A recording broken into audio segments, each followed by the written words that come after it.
রাসূলুল্লাহ সাল্লাল্লাহু আলাইহি সাল্লামকে সম্বোধন করেন একটা আয়াতে বলছে, মা কুনতা তাদরি মাল কিতাব ওয়াল ঈমান। হে নবী, তুমি তো 40 বছর বয়স পর্যন্ত তুমি জানতেই না যে কিতাব কি আর ঈমান কি, ইসলাম কি, তুমি তো জানতে না। তো নবী তো স্বয়ং জানতেন না। নবী 40 বছর পার হয়ে চলে যাচ্ছে, জানেন না যে আল্লাহর ইবাদত বন্দি কেমন করে করবে। কিন্তু মক্কার কাফেররা, বংশধার জাতি, তারা পুতুল পূজা, প্রতিমা পূজা করছে, যেটা প্রাকৃতিকভাবে তাকে খারাপ লাগছে।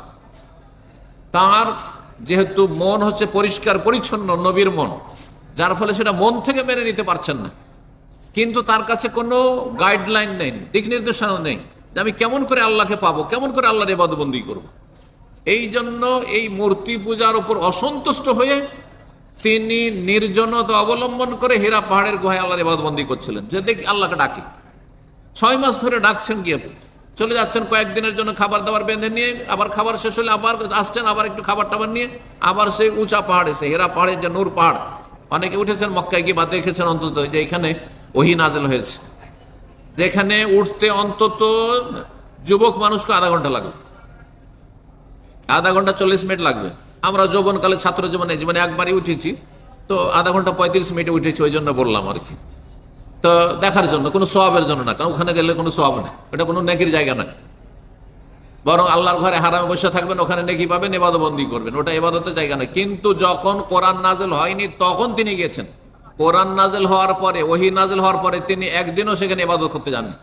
এই জন্য বন জঙ্গলে ইবাদত করা আর পাহাড়ের গুহায় ইবাদত করা, এটা ইসলাম সমর্থন করে না।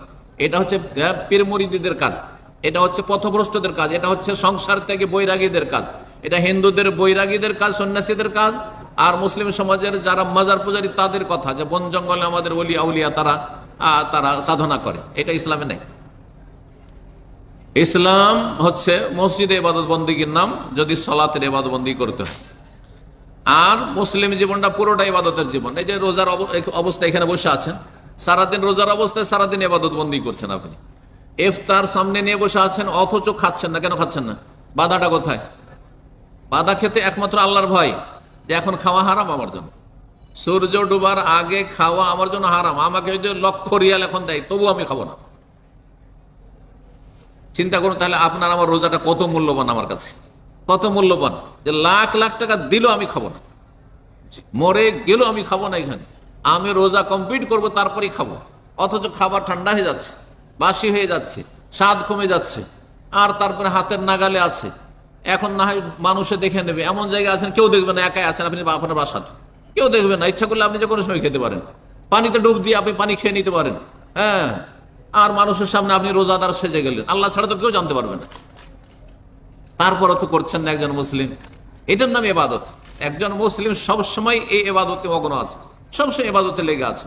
আল্লাহর সাথে এই কলবের সম্পর্ক, আল্লাহর ভয়ে আপনি ভালো কাজ করছেন, আল্লাহর ভয়ে ভালো কথা বলছেন, আল্লাহর ভয়ে মন্দ কথা কাজ থেকে নিজেকে বাঁচিয়ে রাখছেন, আল্লাহর ভয়ে আপনি পাপের কাছে যাচ্ছেন না, পাপের ধারে কাছে না, পাপ থেকে বেঁচে থাকছেন। এর নাম হচ্ছে তাকওয়া। আল্লাহর ভয়ে ভালো কাজ করবেন, ভালো কথা বলবেন, আল্লাহর ভয়ে মন্দ কথা কাজ থেকে নিজেকে বাঁচিয়ে রাখবেন, যদিও সেখানে কেউ টের না পাক না কেন। না কোনো সরকার, কোনো প্রশাসন কেউ টের পেল না, না কোনো মানুষ যে কারো কাছে আমি লজ্জিত হয়ে যাব, হ্যাঁ মানহানি হবে না, কেউ জানতে পারলো না। কিন্তু রব তো জানছেন, রব সব জানছেন। আপনার মনের খারাপির কথা আল্লাহ জানছেন, আলিমুম বিযাতিস সুদূর। সুতরাং একজন মুসলিম যদি তার ঈমান ইয়াকিন নিয়ে জীবন যাপন করে, তার পুরো জীবনটাই হচ্ছে ইবাদত বন্দেগীর জীবন। আল্লাহ রাব্বুল আলামিন রমজান মাসে কোরআন নাযিল করেছেন, যা দিয়ে আল্লাহ কত মানুষকে হেদায়েত করেছেন। না হলে কেউ হিন্দুর সন্তান, কেউ খ্রিস্টানের সন্তান, কেউ আর ইহুদির সন্তান, কেউ আর কারো সন্তান, কেউ বুদ্ধিস্ট, আর কেউ আর কিছু, হ্যাঁ পথভ্রষ্ট হয়ে থেকে যেত। বলুন আলহামদুলিল্লাহ। সবচেয়ে বড় নিয়ামত ইসলামের নিয়ামত। আমি আপনি যদি অসুস্থও থাকি, আর পথের ফকিরও থাকে, কিছুই নেই, ঈমান নিয়ে যদি থাকতে পারি, ফরজ অজেব যদি আদায় করতে পারি, হারাম নাজায়েজ থেকে যদি বাঁচতে পারি, গুনাহ নিয়ে গেলে গুনার বোঝা নেই, নেকির সম্বল নিতে পেরেছি, আর আমি খুব অসুস্থ, কোন রকম করে বেঁচে আছি, মারা গেলে জান্নাত। আলহামদুলিল্লাহ, মারা গেলে জান্নাত, আরাম আর আরাম, কোনো আর কষ্ট নেই, কোনো কষ্ট নেই। নবী সাল্লাল্লাহু আলাইহি সাল্লামের যখন ইন্তেকালের পূর্ব মুহূর্তে খুব কষ্ট হচ্ছিল, মরণের একটি যন্ত্রণা আছে, কষ্ট হচ্ছিল, তো মা ফাতেমা রাদিয়াল্লাহু তাআলা, ফাতেমাকে কিন্তু মা বলা যায় না, নবী সাল্লাল্লাহু আলাইহি ওয়াসাল্লাম বিবিগণকে মা বলবেন, কেন আমাদের বিদাতিরা বলে। ফাতেমা রাদিয়াল্লাহু তাআলা আনহা নবী সাল্লাল্লাহু আলাইহি সাল্লামের ছোট কন্যা, তখন শুধু তিনি বেঁচে আছেন, তার আগে তিনটা মেয়ে মারা গেছে। যার ফলে বেদাতি সমাজে ওই ফাতেমাটাই বেশি জানেন, আর তিন মেয়ের নামই জানে না। তো ফাতেমা রাদিয়াল্লাহু তাআলা আনহা বলছেন যে ওয়া কারবা আবা, হায় আমার আব্বার কত না কষ্ট হচ্ছে, কত কষ্ট হচ্ছে আমার আব্বার। তখন নবী সাল্লাল্লাহু আলাইহি সাল্লাম মেয়েকে সান্ত্বনা দিয়ে বলেছিলেন, লা কারবা আলা আবিকে বাদাল ইয়াউম, তোমার আব্বার আজকের পরে কোনো কষ্ট নেই, যা কষ্ট এই দুনিয়াতেই কষ্ট। আজকে কিছুক্ষণ পরেই আল্লাহর কাছে রূহ চলে যাবে, আর কোনো কষ্ট নেই। যতক্ষণ বেঁচে আছি ততক্ষণই সামান্য কষ্ট আছে, তারপর আর কোনো কষ্ট নেই। ঈমান ইসলামের নিয়ামত এত বড় নিয়ামত।